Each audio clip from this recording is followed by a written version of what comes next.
Hello there! Chapter 3 of Fortnite is almost here. A new beginning fast approaches, and if the changes in between Chapter 1 and Chapter 2 is anything to go by, big things are coming very soon. Here's a look at 20 things which could be changing in the future, ranging from leaked updates which are inevitably coming to the game, things often requested by the community, and a few zany ideas which might be crazy enough to be possible. We have a lot to get through, so if you've sat your butt down for 10 minutes and slapped in code Adamaru, pretty please, let's find out what the future holds. New mechanics. After 4 years of building and shooting, we're pretty good at it right now. It's almost second nature to many of us. This has led to players wanting more things to do in each game. Chapter 2 has brought us fishing and swimming, and it looks like Chapter 3 is taking things even further. Leakers have found evidence of a new sliding mechanic soon to be unveiled, allowing us to shoot while sliding on our knees. Dodging a headshot like you're in the Matrix will definitely change up how people play. Other mechanics have been hinted at too, like riding animals. That gives us a use for those annoying raptors that always ruin my game. And then they've been testing a web shooter. Which leads perfectly onto my next point. It's time for Spider-Man to arrive. Since the very first Marvel collaboration, all we've wanted is Peter Parker to join us. If that web-slinging mechanic is being worked on, as a leak suggests, then it's almost certainly time for Peter to show up. Here's something you may not know. Sony has a very tight hold on Spider-Man, and he is already signed to another video game, Marvel's Avengers, and he can't appear anywhere else until he finally arrives there. And guess what happened this week? Spider-Man finally arrived in Marvel's Avengers. It was a surprisingly quiet announcement, which to me signals that Spidey is ready to come to Fortnite next season, alongside the new movie, which releases on December 15th here in the UK and the 17th around the world. So save up your V-Bucks and save the date for Spider-Man's arrival. Another addition during Chapter 2 was the vehicles. The chopper didn't survive long, but the road vehicles are a permanent fixture. Game files have suggested that customization will be added to vehicles in the near future, with both a battering ram and a weapon mount looking very likely in Chapter 3. Here's something I wasn't expecting. A large amount of people have asked for a moving train to be on the next island. How epic would that be? This would mimic other games like GTA and other battle royales, with Warzone and Apex Legends the most recognisable. Epic have technically tested this with all the cube rolling this season. And if a train comes to Fortnite, you all know we have to get 100 players together and attempt to stop that train. Speaking of Apex Legends, one customization in that game allows players to choose a skydiving emote. These were and are very popular with that community and could add much needed variety to the Fortnite Battle Pass. Diving down to your drop spot while backflipping or drinking tea could be absolutely epic. And this is a little more closer to fruition, as recently Superman was introduced with the first unique diving animation. Hey, and where are the wraps for cars and trucks? We all have a desire to customize our game and have everything exactly the way we want it. Can you even remember a time before back blings and weapon wraps? We can even wrap boats right now, but for some reason, we still can't choose to wrap the cars we drive. There are a few glitches like the exhaust pipes on the flatbed truck cabs, and one in creative which lets us see entire vehicles decked out in the colours and textures of our wraps. Why isn't this officially in the game yet? It's great, it already exists, so it must be coming to Fortnite very soon. And that leads to another highly requested piece of customization: individual battle bus skins. The bus in the sky will always be the iconic blue to us, but actually it's been many different colours before. We've had a Christmas theme, a Halloween theme, a birthday theme. Even Naruto's headband made an appearance. Oh no, I said Naruto wrong. Someone's gonna get butthurt and cancel me. Sumimasen! Anyway, a custom battle bus would make so many players very happy, and guess what? It's already being tested by the developers, as leaks in the past have shown that it's hidden away in our locker screen already. So, what are your bets that it's coming next season? Custom battle buses. Something quite serious now, skill-based matchmaking. Many people are begging Epic to look into this, as Fortnite's skill ceiling is much higher than other battle royales, all down to the building mechanic. Twitch streamer Squatting Dog has a very interesting way to fix this issue of being stranded in lobbies filled with scrimmers and losing the heart to play Fortnite. Mr. Dog puts forward a new metric which not only includes wins and kills, but also building skill. This would mean if, like me, you don't build too much, we'd be placed in lobbies with similar players others with a similar playstyle. Those who prefer to run and gun then build the Taj Mahal. And those who love to scrim and be alone forever will be paired with players who enjoy that aspect of the game too. So therefore everyone would be happy, everyone feels more in control of their own destiny, and everyone plays more. What a classy solution, eh? All thanks to Mr. Dog. Much love, everybody, and mustache. There is actually another way to bridge the skill gap with building. It's something Epic is reportedly already working on yet again. Smart builds. This will scare the hell out of all the sweats around you, but an alleged Epic insider has said quick builds are coming in the future. These consist of one-click versions of something like a box and a roof. No skill needed, no spinning around on the spot, one click and you're done. There's a smart tower too to add another level to your build, and even a smart bridge, just as you'd expect, a ramp connecting floor pieces to get over a hazard. Whether these make it to the game or not is uncertain, but it's being tested. Honestly, what are your thoughts on this? Macro builds for everyone? Will that ruin Fortnite or improve it? Let's move on to changes in the game, and in particular, a dynamic weather system. This theory is that by adding weather patterns like rain, thunder, bright sunshine and snow will give games a more realistic feel. At a base level, weather patterns will simply be a visual update, maybe with migrating gulls that pass overhead. But should Epic want to, they could go much deeper into the weather system and make it a mechanic. Extremely bright sunshine could cause wooden builds to ignite. Thunderstorms could electrify metal structures. And should natural disasters be included, like in Battlefield, entire build-offs could be ripped to the ground in seconds. Unlike everything else we've spoken about, there is no evidence that this is in the works at all. Although the way fire spreads in the game right now, where it passes from one tile to another, uses the same scripting needed to make this a reality. And didn't we already get a hurricane-like effect in a recent live event? Not that far-fetched then. Another hugely requested change is actually something we've already had. The block. People want it back. The block was a place to showcase creative builds on the Battle Royale island. There was a giant tank one week, and the next it was some sort of 3D art. The block was a continually evolving POI made by people in the community. In-game, it didn't always go to plan, with sometimes structures unable to render, and it caused many issues on different devices.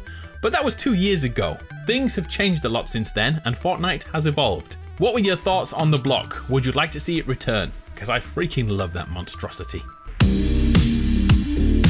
Next, a second chance mechanic. Fortnite isn't afraid of taking ideas from other games and straight up stealing them and slapping them into Fortnite. For example, the reboot vans wouldn't be here without Apex Legends. Fortnite's closest competitor, Warzone, on the other hand, uses another system to let players rejoin the game if they die too early. This is the Gulag. Two defeated players fight off against one another to be put straight back into the match. A second chance, so to say. Epic has so far decided not to implement this in Fortnite, which is surprising as it's celebrated by a large amount of the community. A second chance for players who mess up their drop or can't find a weapon and die in the first 30 seconds. Yeah, that's usually me. And continuing from this, is it time to grow the lobbies in Fortnite? How do you feel about 150 player lobbies? We currently sit on 100 in each game. Battlefield 2042 has 128, and Warzone sits on a whopping 150, with 75 of those able to rejoin the game again, so effectively 225. But on the flip side, Apex Legends only has 60 players. In Fortnite at the moment, 2/3 of the lobby is dead and gone by the time the second circle hits, with on average 36 players surviving 10 minutes in each game. This can make it hard to find other players to battle in the mid-game period. So more players should mean more battles. Is 150 player lobbies a good idea for Fortnite in Chapter 3? How about 200? Or would that be overkill? Okay, let's look at crossovers, and I'll share my data right away. Half of the people I asked wanted less crossovers, and half the people I asked wanted more crossovers. I kind of understand both sides of the argument, but let's be honest here. Collaborations and crossovers are here to stay. So let's look at a way to improve crossovers, and that's via POI changes. These look to be a staple of the new season when Gotham arrived and never left in Chapter 1, and then we had a full Marvel season in Chapter 2 with countless areas of those worlds brought into ours. Since then though, this has dropped off. Batman built a Batshed on the Fortnite island, but within a couple of weeks, that was reverted again. Now that the multiverse and omniverse is established in Fortnite lore, POI changes would be perfect. How about a Minecraft biome, for example? Maybe a Mako reactor from Final Fantasy VII? Note to self when editing this, put a video of Tifa here because Tifa is great. I digress. Crossover points of interest would keep players returning to Fortnite as nobody could predict which part of the island would change and how it would change. Think back to Pandora in Chapter 1. The art style changed in just one biome. It was phenomenal. Here's a suggestion I wasn't expecting. Bring back loading screens. Let me put that another way. Loading screens that are relevant to the story. There are hundreds upon hundreds of loading screens in Fortnite. Some are fan art, some are renders with little relevance to the island, and some are key to evolving a character and fleshing out their history, all without words. For a good example of this, the entire story of the Visitor is told in weekly loading screens. From escaping the meteor to finding and building a rocket and taking us to a live event, all told in still images. Players who enjoy the lore of Fortnite would love these to return. Drift's time on the island has been presented via this method, leading to a better understanding of who he is. So who would have thought loading screens would be so important? Oh, do you remember this one? Weapon charms. Concepts for Fortnite weapon charms have been around for years. So much so that other games have released, added them, and sold millions to their players whilst we wait in Fortnite. When Season 7 of Chapter 2 arrived, there was a teaser which looked to be a weapon charm. It wasn't, it was another back bling, but the attention that got caused Epic to take note. As we already know, Fortnite's locker will be evolving in Chapter 3 to include brand new elements, making weapon charms a much more realistic update later in Chapter 3. Imagine the tiny chair swinging from your shotgun. I love this one. The guided missile. The most requested vaulted item in Fortnite history. Well, if you don't include the Zapatron. This item has not been in the game for years, and it still remains inaccessible in creative. The guided missile was introduced back in March 2018 and permanently vaulted in February 2019. We are fast approaching its 3rd anniversary of its removal, and that hasn't stopped any of us begging for its return. A rocket that can be manually controlled and freely used to rocket ride your friends? It's something we need to return, Epic. So please, in Chapter 3, do the right thing. Here's something completely left field. Players have requested a kill cam to be introduced into Fortnite and potentially a play of the game mechanic. A kill cam has been a staple of the Call of Duty series for years. Once we meet our demise, the game records that moment and shows you it from your opponent's point of view. This is a great way to see how you lost the fight and how to improve in future. And it's instant, you'll see exactly what happened without having to go back into replay mode. And if you're an Overwatch fan, you'll already be used to the second part of that request, a play of the game. Following the match, an epic moment would be displayed for all to see, like a mini highlight reel, for you and your buddies to enjoy. Implementing that in Fortnite could be difficult, as not many people stick around to the end after being one-pumped by a dude in a box. But the kill cam though, that would be the perfect iteration from Chapter 2 to Chapter 3. Who's down for a kill cam? Next is weekly map updates. I'll be honest, as a map update guy, I've had my work cut out this year looking for map changes and the impact of the story. Some have been awesome, and some have been watching a chair shrink and grow again. And sometimes the map would only change once a month. Those are really tough times. Back in Chapter 1 and in particular Season 9 and X, the map continued to evolve at an amazing pace. Every single week, both big and small updates could be seen. We had Gotham City, we had a slice of Pandora, and we watched the Seven build a new rocket which played a huge part in the end of season event. Heck, we even saw the inhabitants of the island building a mech ready for the fight over the vault. The updates in 2019 were amazing. Please, Epic Games, bring back weekly updates that inspire the community. And now the most requested update needed for Chapter 3.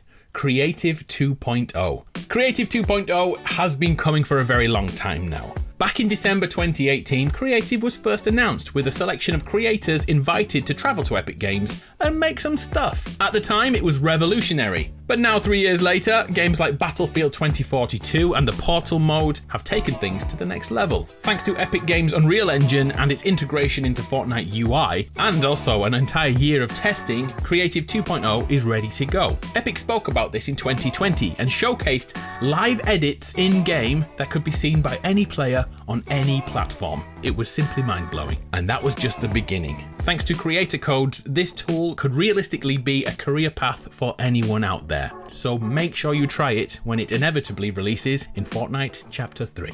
So there we have it, 20 updates, ideas and concepts coming to Fortnite in Chapter 3.